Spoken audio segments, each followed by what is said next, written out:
I went to a business dinner at the company, and at the next table I saw my wife with a man on a date, so I got up and went to their table. When she saw me she was desperate, not knowing what to say, but then I told her, "You don't need to say anything, I already know what this is about, just grab your things and get out of my house and forget about me and my children too." She got desperate and tried to run after me, but it was too late, because at that moment everything inside me broke. The trust, the respect, the admiration, the affection, every thread that held that marriage together broke with the same violence as a crystal glass thrown against the marble floor. There was no going back. What used to be love became emptiness, and what used to be home became a fake scene. At that moment, I didn't just see my wife sitting with another man, I saw an entire story being torn apart before my eyes, and worst of all, without warning, without explanation, without even an attempt at repentance that could hold me back inside. What I was left with was a scene recorded in every detail, her hand on top of his hand, the smile she hadn't given me in months, the glass of wine toasting a betrayal hidden for too long.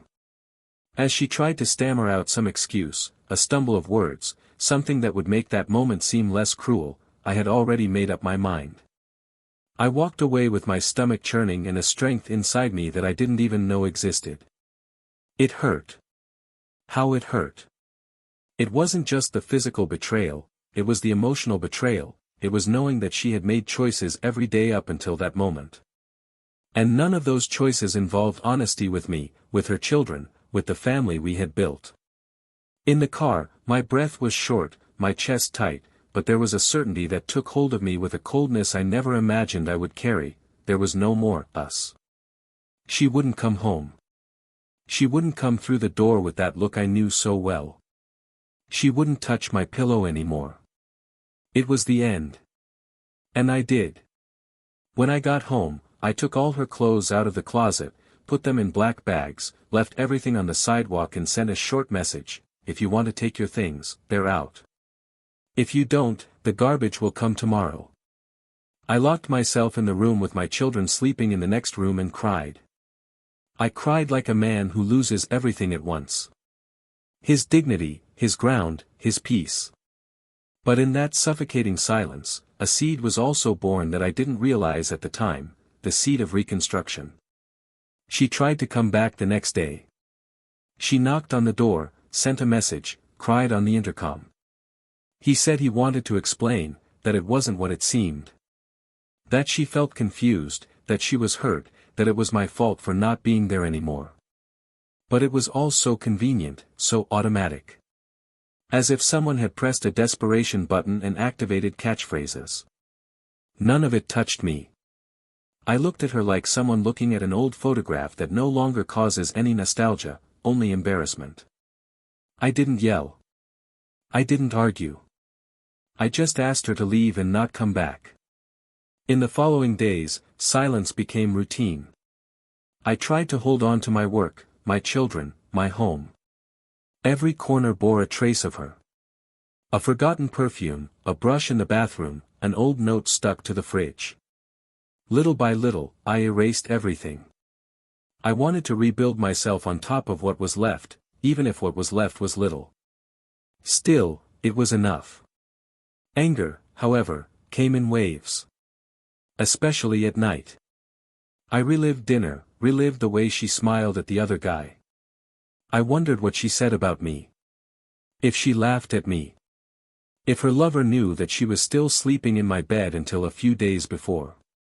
This is the poison of betrayal, it doesn't kill all at once. It eats away slowly, plants doubts, feeds insecurities and then turns you against yourself. But something changed. One day, on a Saturday morning, I received a message from her. Short, direct: "Can I talk to you? It's important." I ignored it. Another came. And another. Until one day, she showed up at my door, alone, dejected, with a blank look in her eyes.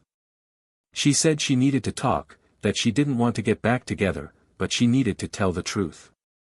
That she thought she was ready for a new life, that she had let herself be carried away by illusions, that she believed the other man was her soulmate.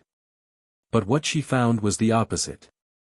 She said that soon after leaving home she moved in with him. That she believed that this man, the one she cheated on me with, would be her new beginning. But what she found was a cold, distant, insensitive man. That at first it was all wine and sweet words, but it only took a few weeks for him to reveal himself to be someone completely different. Without affection, without patience, without any trace of true love.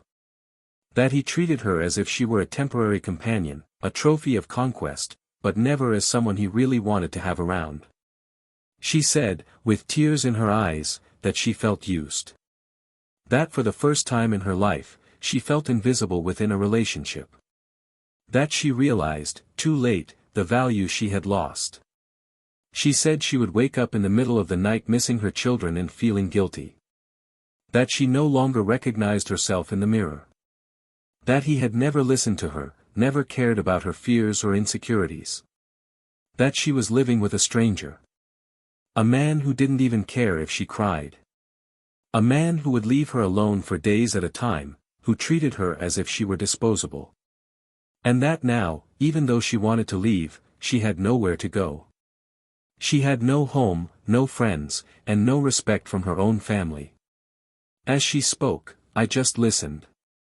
Inside, a brutal conflict.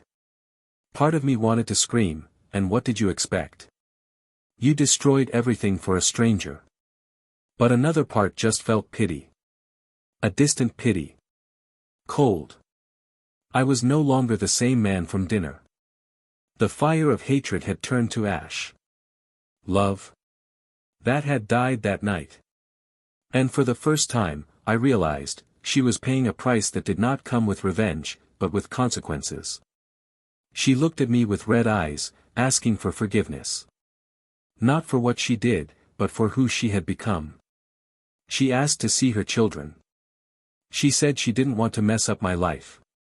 She just wanted to see who she had lost up close. But I didn't know how to let her. I didn't know if I should let her. Days later, she sent me one last message: you won. I lost everything.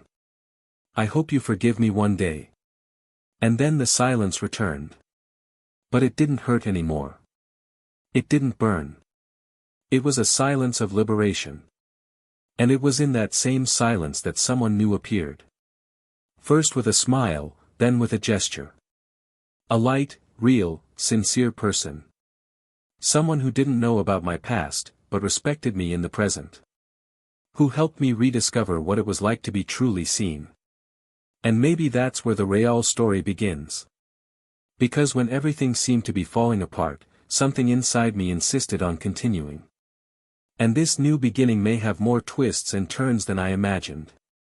After all, can true love be born from the ashes of the deepest pain? Welcome to the channel. Here, we make it clear from the beginning, we do not support any kind of betrayal.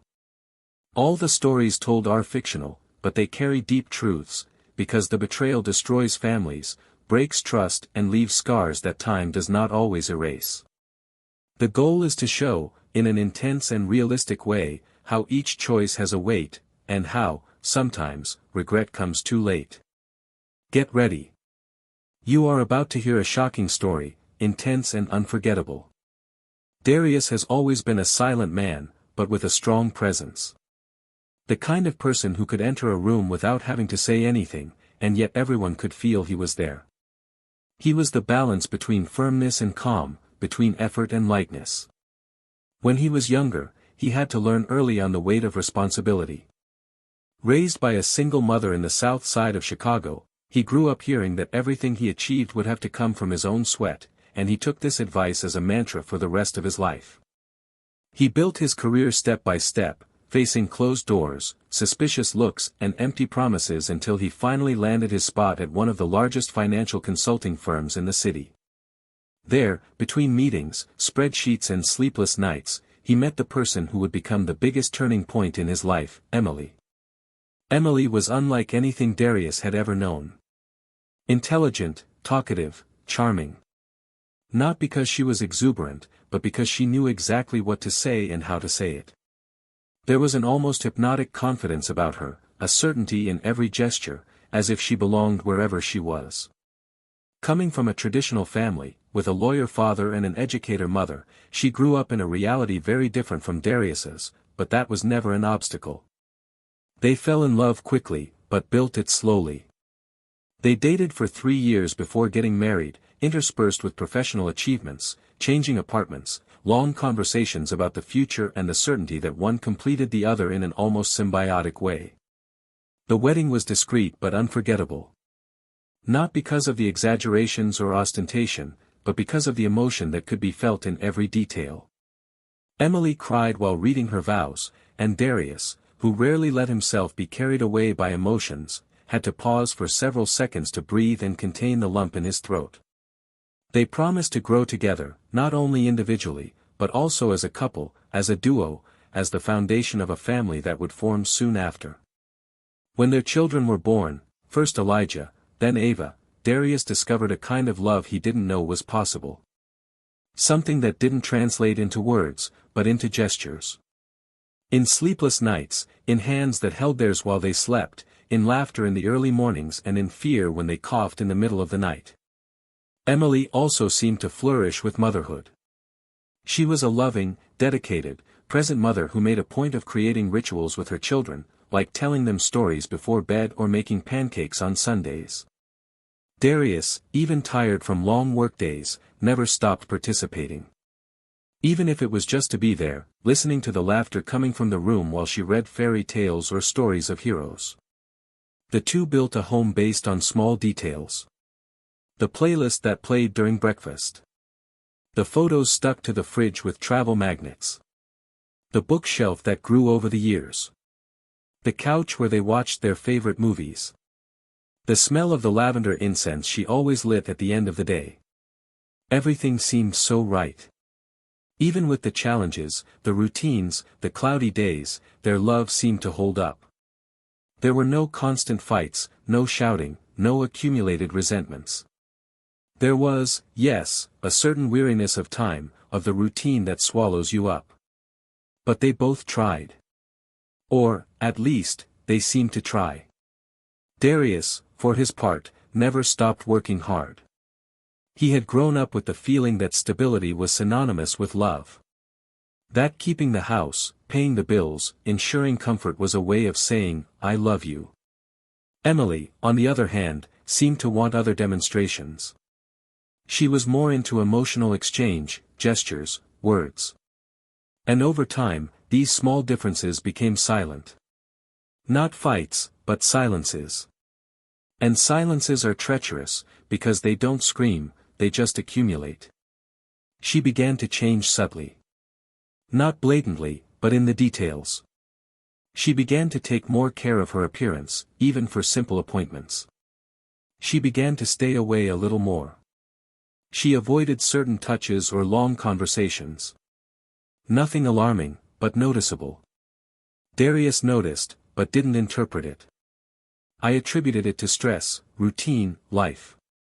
He believed that every marriage went through phases. And that theirs would be no different. Emily said that everything was fine, that she was just a little overwhelmed, and he, trusting that, continued. But there was a strange feeling that came and went.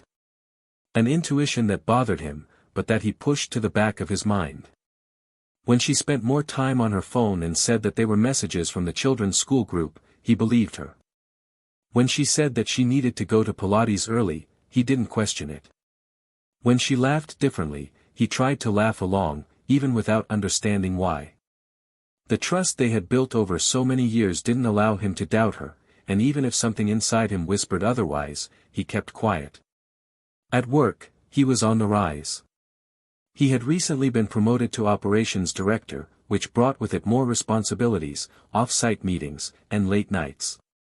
The pressure was intense, but he saw it as an important step for his family's future. He always thought long-term, making sure they didn't lack for anything.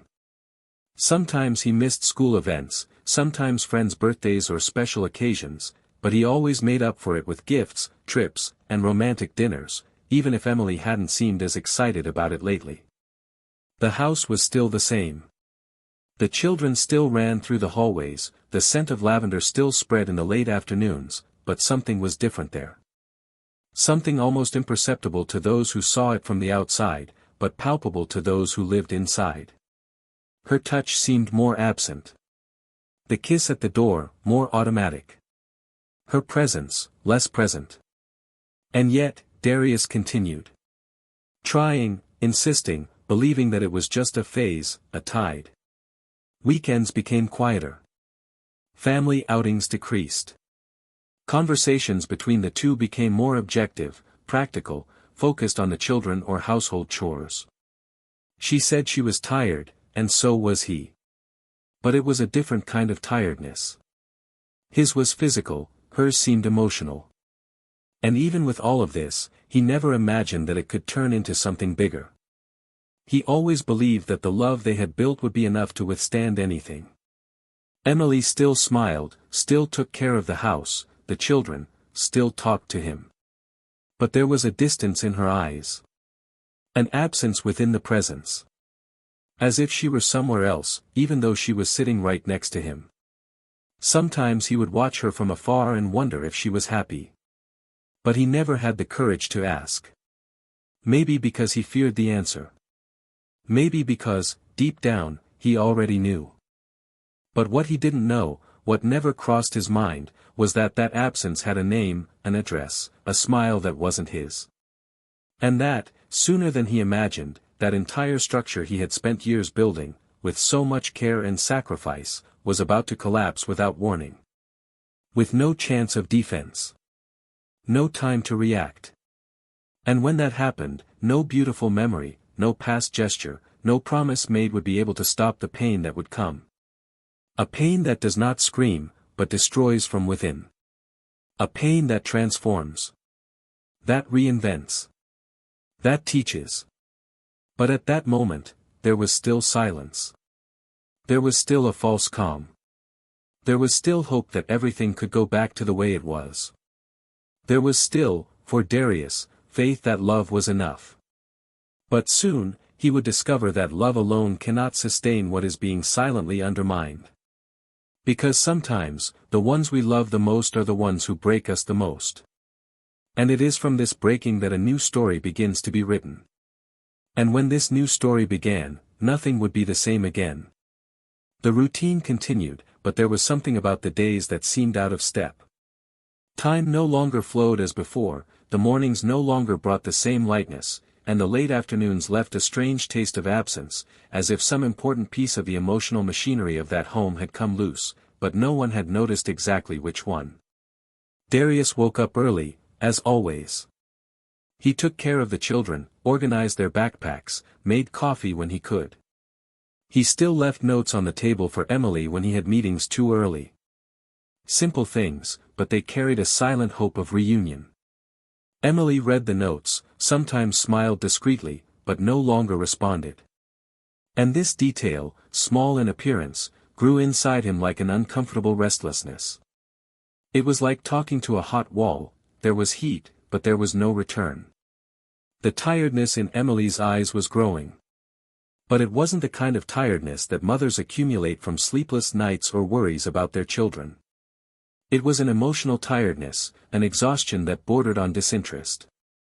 When they were together, there was an effort to maintain normality, but the silences between one conversation and the next were longer, the touches less spontaneous, the kisses almost always avoided. Darius was trying not to take it personally. He attributed it to the routine, the pressure of work, the time that infiltrated their relationship with the force of a slow but relentless river. Still, something inside him screamed. Emily's absences began to become more frequent. First, there were her twice-weekly Pilates classes. Then there were meetings with old friends, last-minute lunches, and outings to breathe. She said she needed these moments for herself, that it was important to take care of her own mental health, and Darius, even though confused, supported her. After all, he had always believed that individuality within a marriage was an important value. But there was something different about the tone of her voice. Something rehearsed, almost meticulously controlled. As if each explanation were a carefully positioned piece in an emotional chess game that he didn't even know he was playing. On the rare occasions when they were alone, the atmosphere was awkward. Emily avoided any kind of emotional closeness. Their conversations were limited to their children, bills, and household chores. When Darius tried to go further, she would deflect, change the subject, and walk away. There was an invisible barrier between them that grew without him being able to understand how or why. And yet, he resisted. He continued to believe that this was just a difficult moment, that the love they had built over so many years could not simply evaporate without a trace. One day, when Darius came home early from work because of a cancelled meeting, he walked in the door and found Emily on the phone. She was standing in the kitchen with her back to him, her phone tucked between her shoulder and ear, laughing softly, in a tone of voice he hadn't heard in a long time. When she noticed him, she turned abruptly, hung up the phone, and forced a smile. She said she was a friend from college, that they were talking about an old project. Darius just nodded, but the sound of that laugh echoed in his mind for days. Because it was a free, lively, intimate laugh, something he hadn't heard from her in a long time, and definitely not in his presence. The following week, she asked to go out with a coworker. She said she needed to clear her head, that they were organizing a simple bachelorette party, just for women. Darius didn't suspect anything. He trusted her. He always had. But when she left, something inside him became agitated, like an intuition that refused to be ignored. He turned on the television, tried to distract his mind, but he couldn't. Her cell phone vibrated on the couch, forgotten, and for a moment he looked at the screen. It wasn't a message. It was a notification from an app, Final Destination, a restaurant in another part of the city. Alone with his children asleep, Darius remained silent, staring into space, feeling his chest tighten with a doubt he didn't want to have. The next morning, she came back smiling, with a sparkle in her eyes that he hadn't seen in a long time. She said it had been a great night, full of laughter and conversations between friends. And for some reason he didn't immediately understand, it hurt. Not her smile, but the fact that he was no longer part of the source of that smile. She seemed to be reborn in places where he was no longer needed. Darius began to observe more. Not as someone who was suspicious, but as someone who needed to understand what was happening. Small details. Different perfumes. Changes in the way he dressed. Anxiety about his cell phone. Deleted messages. New habits that appeared out of nowhere. When he asked something, he received short, evasive answers. And whenever he insisted, the answer came with a defensive tone, as if the question itself were an offense. At the company, Darius was invited to an important dinner with executives from outside. It was a golden opportunity to show his leadership and consolidate his position. Even though he was tired, he accepted the invitation. He put on his best suit, hurriedly fixed his hair and left, trying to dispel the clouds that were hanging over his mind. The restaurant was elegant, with soft lighting and discreet tables. As he talked to the directors, something bothered him. A strange feeling, a vibration in the air. Until he looked to the side. At the next table, Emily. For a second, everything froze. She was there, with another man. This was no casual encounter between friends. Hands were touching on the table. Their gazes were intimate, knowing. The kind of knowing that Darius recognized. He had looked at her that way before, years ago. The world made no noise as it fell. It fell silent. A deafening silence. For a few seconds he didn't move a muscle. Then he stood up with a calmness that not even he recognized. He walked to their table as if crossing a corridor between the life he knew and one that had not yet begun. Emily saw him. Her face drained of color. She tried to say something, but he was faster. He said what he needed to. No shouting. No fuss. Just a sharp sentence, full of everything he felt, and empty of any feelings that remained. She tried to argue. She stood up and held out her hand. But it was too late. There was nothing left that could rescue what had been broken there. And as she stood behind, amidst embarrassment and guilt, Darius walked out the door with a new weight on his shoulders. It wasn't just the betrayal that was weighing him down. It was what was yet to come. Because something else, so much more, was about to be revealed. Something that would change not only their story, but everything he thought he knew about what he had lived up to that moment. The next day dawned gray, the sky heavy as if reflecting everything that was going on inside. Darius spent the night awake, not because of insomnia, but because he was out of alignment with the world. His body wanted rest, but his mind refused. Emily's face at that table, the other man, the touch of her hands, the look that was no longer for him. The scene played in his head like a broken record. And even though he had left the restaurant with determination, now, in the solitude of the early morning, everything inside him was shaking. The anger, the disappointment, the humiliation. But, above all, the pain of the end. Not of the relationship, but of the illusion. That was what hurt the most, realizing that the love he believed was resisting the storms had already sunk a long time ago, and he was the only one who still thought the boat was standing. The next morning, Emily showed up.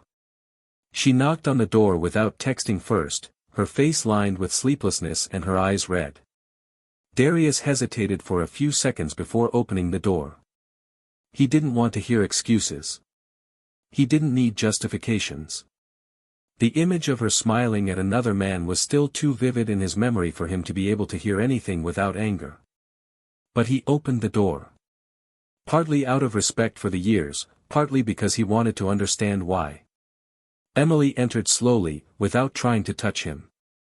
She wore an expression that mixed guilt, shame, and something he couldn't immediately identify. She began to speak. She said she didn't want to argue or try to reverse anything. That she already understood that what she had done was unforgivable. That his pain was legitimate.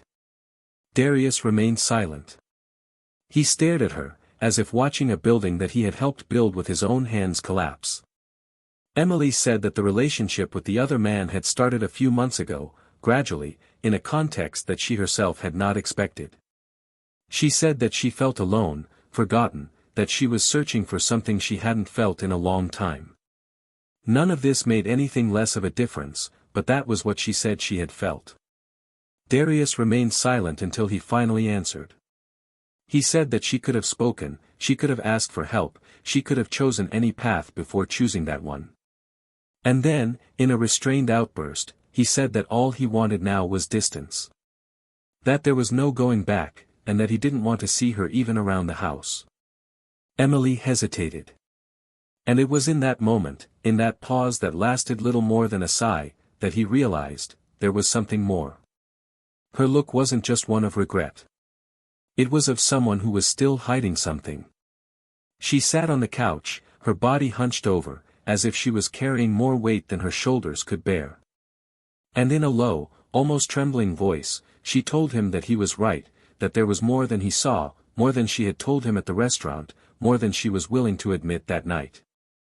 Darius felt his spine go cold. He wasn't ready for more. But he needed to know. Emily took a deep breath and then spoke, all at once, like someone ripping a bandage off an exposed wound. She had moved in with the other man. It wasn't just a fling or a sporadic flirtation.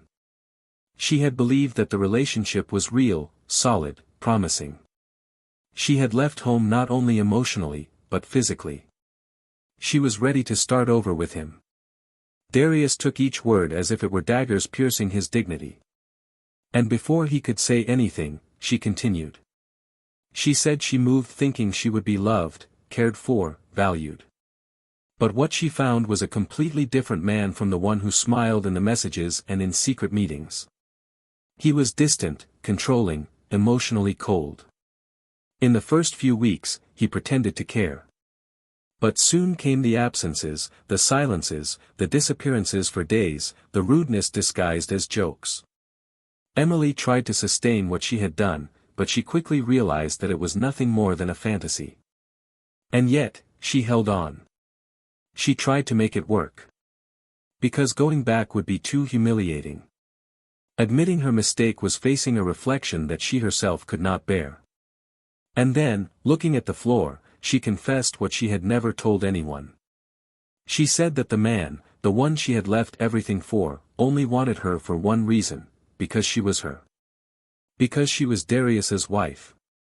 Because behind their relationship there was another story. An old resentment. A desire to destroy. Emily said she only realized this too late, when she saw him laughing to himself after a fight and whispering, almost as a provocation, that he had always wanted to prove that he could take anything from him, even his wife.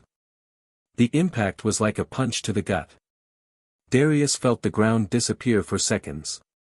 The other man didn't love her. He never had. It was all a game, a personal vendetta. Someone from the past, who held an old grudge against him. Someone whose name he barely remembered, but clearly never forgot. Emily was just a means, a pawn in a dirty game. She had been used. And now, not only was she alone, but she was broken. Darius was silent. There was no more shouting, no more anger. What there was a disappointment so deep that it seemed impossible to touch the bottom. Emily cried in front of him, no longer asking for forgiveness, but confessing the pain of having destroyed her own home to build one that didn't even exist. She said that now she understood what she had lost. That the emptiness inside her was irreparable. That she didn't want anything from him, she just needed to tell him everything. He looked at her with heavy eyes, but there was no fire in them anymore. There was a bitter peace. The kind of peace that comes after destruction, when everything has fallen and there is nothing left to fall. He said he didn't hate her. Not anymore. But he didn't feel sorry for her either. That she had made choices. And now each one was taking its toll. Emily stood up slowly, without asking for anything, without begging. She said she was leaving, but that she would always remember the house that had once been home, the family that could have been forever. Darius didn't answer. He just closed the door behind her. Silence reigned in the room again. But it was a different kind of silence. One that, curiously, brought no pain. It brought freedom. For the first time in months, perhaps years, he felt light. Because the truth, as hard as it was, also brought relief. And there, at that exact moment, something new began to be born within him. Something that no betrayal could stop. Because there was a whole life ahead of him. And his story was far from over. 2 months had passed since that last conversation in the living room. Since the truth had finally fallen apart between them like an old tapestry being ripped from the wall. After that, Emily had never returned. He had not even appeared in the vicinity of the house or tried to look for his children. Her silence seemed different. It was not the kind of silence that waited for forgiveness or looked for a gap, it was the silence of defeat, of shame, of a complete lack of purpose. Darius, for his part, had not looked back. Not because there were no memories, but because he no longer saw the point in digging through ruins.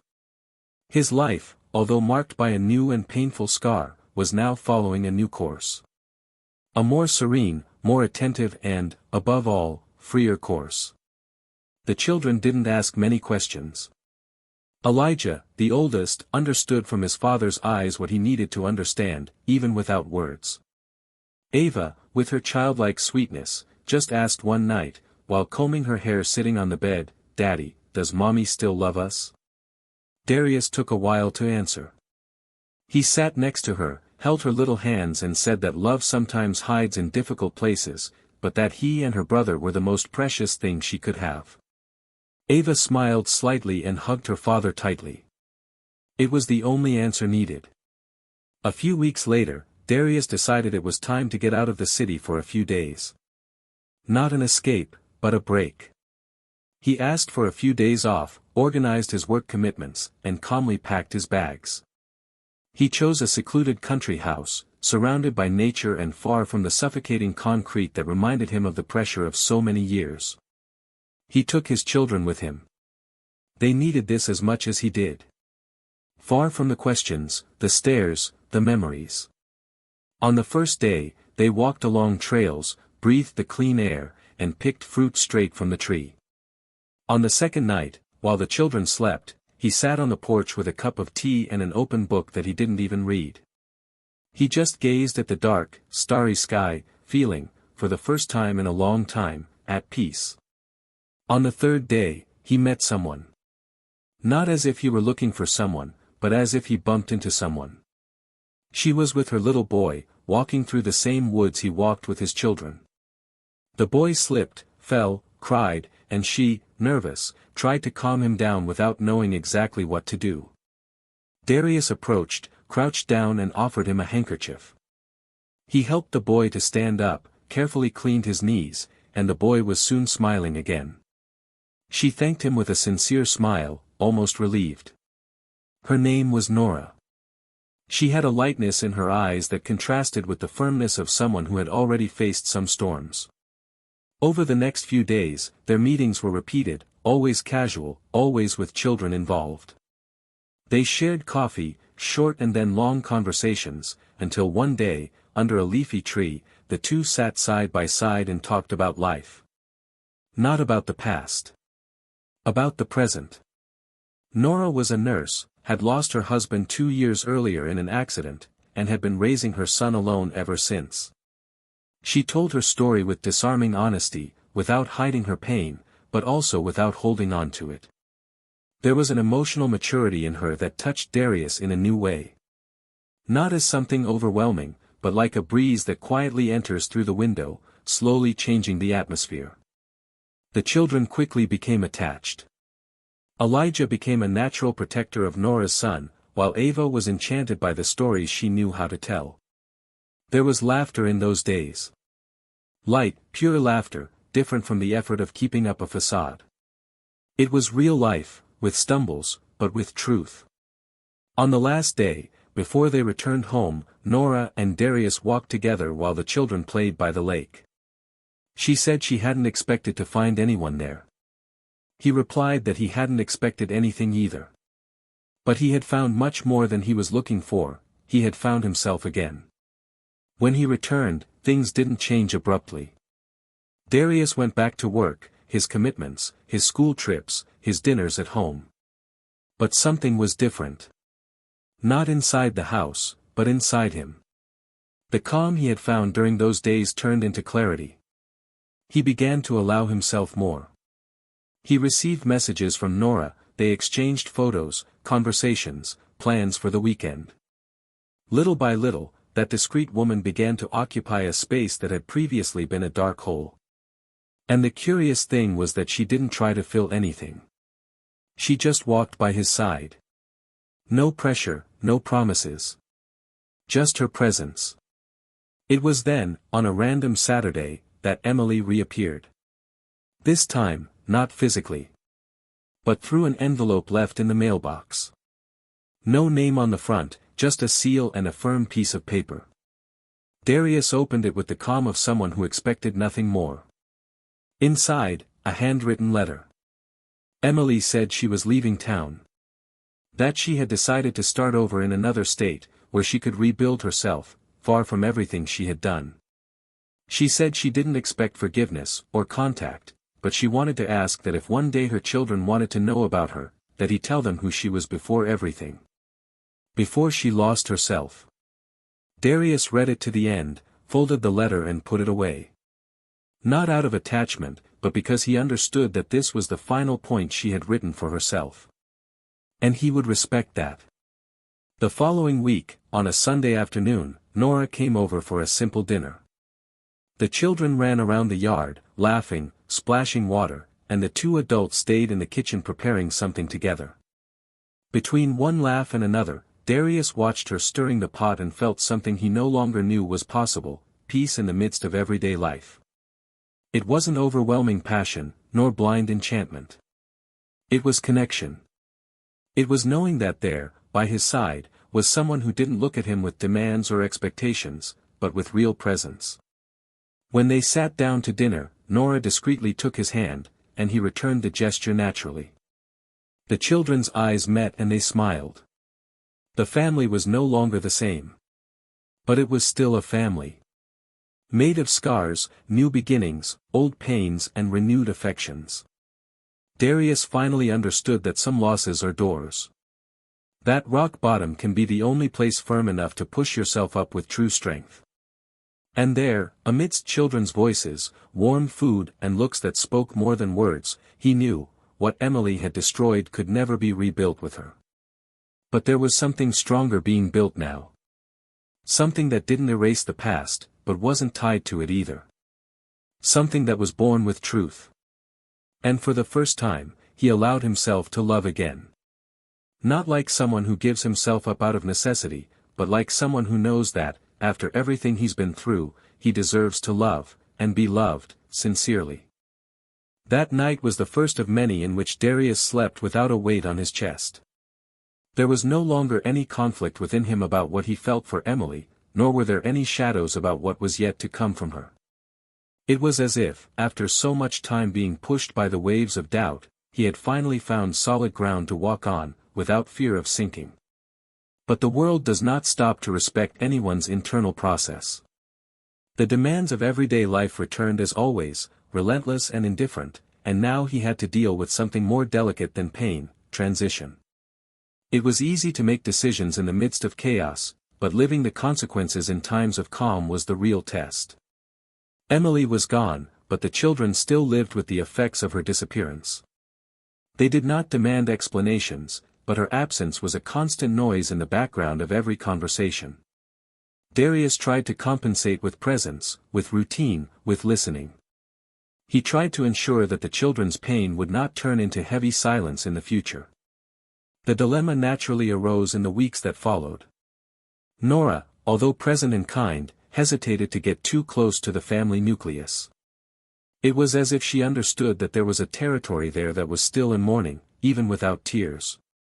She knew grief well, but not this. The mourning for someone who was still alive, but who was no longer part of it. Her presence was serene, but she knew when it was best to move away. Darius noticed this. He knew that, as much as he felt like bringing her closer, he also carried the fear of rushing something that still needed to settle over time. Elijah began to ask more direct questions. He wanted to understand why his mother no longer called, why she didn't show up for school presentations, why her number no longer worked. It wasn't anger, it was a lack of meaning. Children don't know how to deal with the void without a name. Darius sat down with him, explained what he could, but always being careful not to cause hurt feelings. He said that his mother had important things to take care of, that she was far away, that she was still a mother, even if she wasn't around. But these words didn't always fill the space of the absence. Ava, more sensitive, began to ask if Nora was the new mother. This caught Darius off guard. He replied that Nora was a special person, that she loved them very much, but that no one could replace anyone else. Still, it was clear that the children felt the closeness as a new structure being formed, and they wanted to name it, to understand where they fit into this new design. Nora noticed it too. She was too perceptive to pretend she didn't notice the small gestures, the looks that sought certainty in her presence. One night, after they had put the children to bed, she asked to talk. They were sitting in the backyard, with the lights low and a barely sipped wine between them. Nora said she loved being there, that she liked his children, that she felt something genuine growing between them, but that she didn't want to be part of something that wasn't completely clean yet. She said it wasn't about Emily, but about the traces that still remained of that story. Darius listened attentively. He said he understood, that he didn't want to rush processes, that he had been sincere from the beginning. But at that moment, he had to face a truth that he had avoided since the climax: there was still an echo of Emily in many corners of the house. Not out of attachment, but out of history. The next day, she went into the room that had previously belonged to the couple and took out the last of her belongings. She kept photos, books with inscriptions, a box with old letters. She didn't throw them away. She just put them out of sight. Not out of revenge, but out of respect for what she was trying to build now. She needed space for the new. She spent the day in silence, reorganizing drawers, moving furniture around, making the room lighter. When Nora arrived that night, she noticed the change. She didn't comment right away, but the look in her eyes said it all. The children gradually began to call Nora Auntie, naturally. She laughed, saying that it could really be Nora, but she accepted it with affection. Elijah began to share confidences with her. Ava drew pictures of the four of them together, and gave them to them, saying that it was the new house of happiness. Darius was emotional inside, but remained calm on the outside. There was still a lot to be faced, but the ground now seemed fertile. Then, on a quiet morning, he received an unexpected call. An unknown number. On the other end of the line, a familiar but weakened voice. Emily. She said she was in another city, that she had started over from scratch, that she was working in a coffee shop, living with a friend, trying to rebuild something inside herself. She said she wasn't calling to ask for anything, but that she felt she needed to talk to her children. Even if it was just for 5 minutes. That she couldn't stand the silence any longer. Darius was silent for a few seconds. He said he didn't know if it was the right time. That he couldn't guarantee anything. She understood. She cried softly on the other end, apologized once more, and hung up. In the following days, Darius kept thinking about it. Not for his ex-wife, but for his children. He knew that denying contact with his mother, even after everything, could cause deep wounds in the future. But he also didn't want to create a space that would bring instability. Nora noticed the weight of it. She asked him what was bothering him. He told her. She listened in silence, and in the end, she said that if love for his children guided his decision, he would find the right answer. So he decided to call Elijah and Ava to talk. He explained that their mother had called, that she wanted to hear their voices, that she was somewhere else trying to get better. She asked if they would like to talk to her. Elijah hesitated. Ava gave a small smile and nodded. Darius made the call with a heavy heart, put it on speakerphone, and for 2 full minutes, he listened to his children say, "Hi, Mommy," shyly. Emily cried. He apologized, told them he loved them, that he thought of them every day. He made no promises, made no plans. He just spoke the truth. After the connection, Darius went for a walk alone. He felt exhausted. Not because of the contact itself, but because he knew that this gesture had opened a complex door. At the same time, he felt at peace for having allowed his children to have a voice. It was no longer about him. It was about their emotional well-being. Nora, upon hearing what had happened, showed no discomfort. She simply hugged Darius for a long time, as if she understood that true love also embraces the difficult parts. In the following days, everything returned to a more relaxed rhythm. The children slept better, the house seemed more alive. Nora and Darius continued to be firm, unhurried, without labels. Just living. But now, something was taking shape clearly, a new family was being built, and this time, not on lies or expectations, but on conscious reconstruction, genuine affection and choices made with feet on the ground. There was still much to be resolved. The past left its mark. But there, in that new home, the future seemed like a place worth investing. Hope, Indiana. And it was exactly this hope that, little by little, was transforming each piece of that broken story into a narrative of overcoming, and no longer of pain.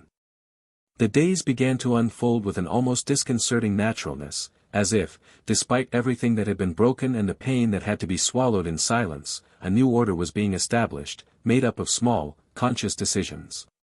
Darius was still present, but now more aware of his own limits, more careful with his children's emotions, and, above all, more open to the possibilities of a future with Nora.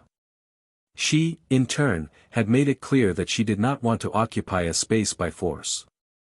She was patient with the processes, with the children's time, with the hesitations that still appeared from time to time in Darius's eyes. She was, above all, respectful of his history, of what had been experienced before her arrival. Then came the opportunity for change. Darius's company offered him a transfer to a new branch in a nearby city, in a restructuring project that would require leadership and a firm strategic vision. It was a real chance to start over, not just at work, but in everything. It was the possibility of a new home, new neighbors, a new routine, far from the places marked by painful memories and episodes. When he received the offer, he remained silent for long minutes, staring at the email with the feeling that this change was not just geographic, it was existential. That night, he sat down with his children to talk. Elijah asked if they would have to leave school. Ava wanted to know if they would still see their friends. Darius explained gently, saying that this was a new phase, that they could choose a new house together, with room for each of their rooms, maybe even a garden. Elijah listened attentively, but the question that came next exposed the root of his uneasiness. Will Mommy know where we are? Darius took a deep breath. He said he would talk to Emily, that nothing would be done to cut her out of their lives, that she would know how to find them if necessary. The children nodded, still thoughtful, but there seemed to be a spark of acceptance there. The most difficult conversation, however, was yet to come. Darius knew he would need to talk to Nora, explain the proposal, and hear what she thought. He didn't want their relationship to be shaken by a new chapter that required movement. Nora welcomed him into her home late in the afternoon, her hair tied up unpretentiously, her face calm as usual. He told her about the proposal, about the new city, about the positive impact it would have on his children and his career. Nora listened to everything in silence. After a few minutes, she took his hand tenderly and said that if this was important to him and his children, she would support him, even if it meant distance. Darius felt his heart tighten. He didn't want to lose her. He said it in so many words. She smiled and replied that true love is not measured by geography, but by commitment. The decision was made within a few days. Darius accepted the transfer and began preparing for the move with his children. They looked at houses and visited neighborhoods until they found a simple but charming house with a yard where Elijah could run around and Ava could plant flowers, as she always said she wanted. The house was bright, with large windows and light walls. It smelled of possibility. Darius was surprised by how easily his children adapted to the idea. Maybe because they noticed how lightly their father handled everything. Maybe because, for the first time, they felt that they were being included in every detail. On the last weekend before the move, Darius decided to visit Emily. Not because he wanted to reconnect, but because he wanted to do the right thing. He drove to the neighboring town and knocked on the door of the small apartment where she was living. Emily opened the door, surprised, her face tired but serene. He went in, sat on the couch, and the two talked like two strangers sharing old memories. Darius told her about the move, explained the reasons, said that the children were fine, and that she had the new address if she wanted to keep in touch. Emily cried softly, said she was grateful, that she hadn't expected so much. She asked how he was doing, how Nora was. Darius answered honestly, without irony. He said he was learning to be happy again, that he had found someone who treated him with respect, who valued the truth above all else. Emily nodded. She said she hoped to get to that point one day. Upon returning, Darius felt a weight lift from his shoulders. There was no more resentment there. There was no room for revenge, for anger. All that was left was the echo of a cycle that was finally coming to an end. The move happened the following week. The new house came to life quickly. The children chose the colors for their rooms, hung pictures on the walls, and invented rituals. Darius set up a bookshelf in the living room where he put books, new photos, and souvenirs from recent trips. The past was left in boxes that he didn't even feel the need to open. Nora visited the new house 2 weekends later. She arrived with a basket of fruit, some toys for the children, and a naturalness that surprised everyone. Elijah ran to show her the new room. Ava asked her to help her plant daisies in the backyard. Darius watched her from afar, smiling with his eyes. At night, when everyone was settled, they sat in the garden, under the starry sky, and he hugged her tightly. He said he was ready for something new, for real. That he no longer carried the guilt, nor the shadow of who he had been. Nora rested her head on his shoulder and said that this is what love is, a patient construction, sustained not perfectly, but by the daily choice to remain. And there, on that calm night, without empty promises, without haste, without fear, the future began to take shape. Not like a fairy tale, but like the most honest version of a new beginning that anyone could wish for. Because sometimes, after pain, after loss, what comes is not a happy ending in the format that the world idealizes, but a silent, firm and truthful rebirth. The new life continued at a calmer, but no less intense, pace. The months passed as if they obeyed their own rhythm, adjusted to the heart of someone who has learned to wait, observe and act wisely. In the house that now breathed a different air, old memories gave way to new experiences. Every corner was filled with experiences different from those that once occupied the previous walls. What had previously been memories of pain were now a framework for growth. The children adapted to the new school with surprising ease, made friends, felt safer and, above all, protected by the increasingly solid bond with their father, who was now more present, more attentive and emotionally available. There were no more traces of exposed hurts or silent resentments, just a serene acceptance of the journey that had brought them there. With Nora, the relationship gained substance without needing labels or rushing. She became part of everyday life, not as a substitute, but as a natural bond. It was in the way she fixed Ava's hair before school, in the spontaneous conversations with Elijah about video games, in the dinners prepared together and in the silent nights when a look was enough to say everything. Darius didn't need proof, much less promises. Love was present in the details, in the daily choice to care, to stay, to welcome, even in the face of the inevitable imperfections of everyday life. And that was exactly what made that love so strong, the freedom to be real, without masks. Meanwhile, Emily was struggling with the weight of all the choices she had made.